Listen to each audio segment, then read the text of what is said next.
গেলাম, যায়া দেখি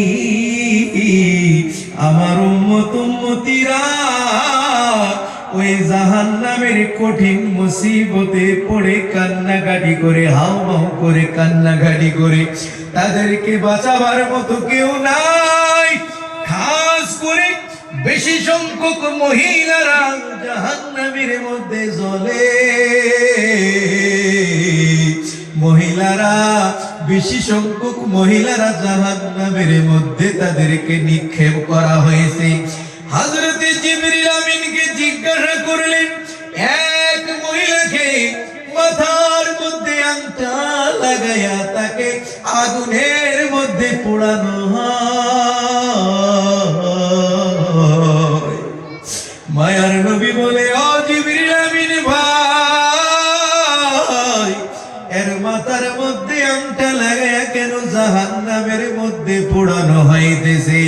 ওই সময় জিবরিল আমিন বলে, ইয়া রাসূলুল্লাহ গো নবীজি,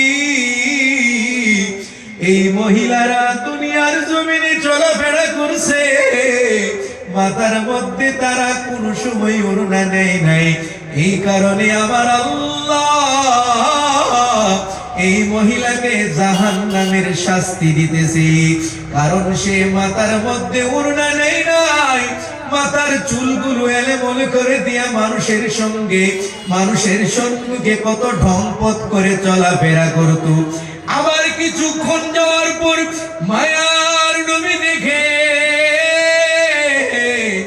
এক মহিলারে তার বুকের মধ্যে আংটা লাগায়া জাহান্নামের আগুনের মধ্যে জ্বলায়।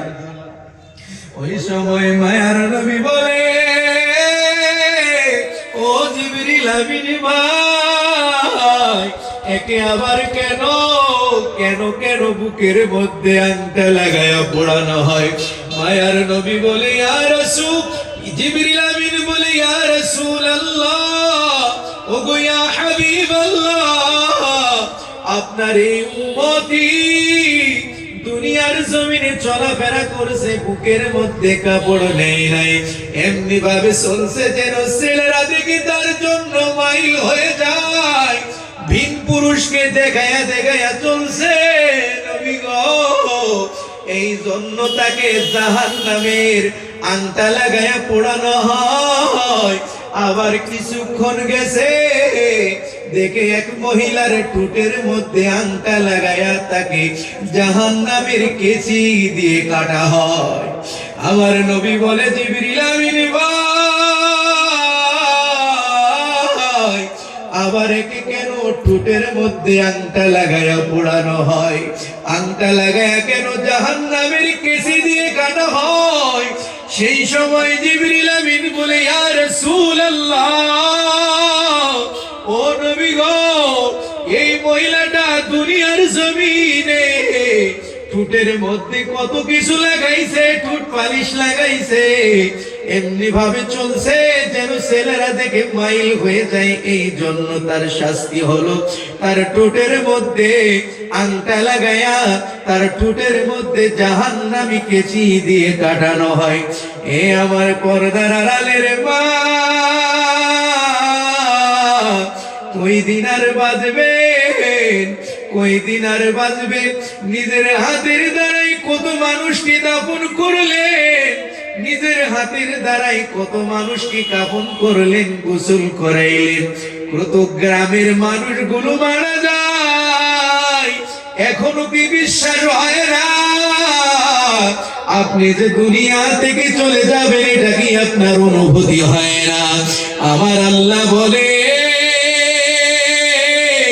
সমস্ত প্রাণীর মৃত্যু আছে বান্দা, ও আমার বান্দিরা, দুনিয়ায় জন্ম হয়েছিস আবার মৃত্যু আছে।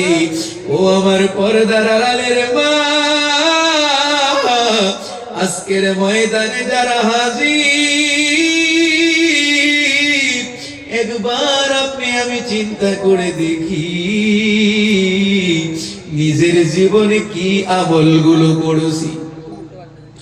আপনি আমি যদি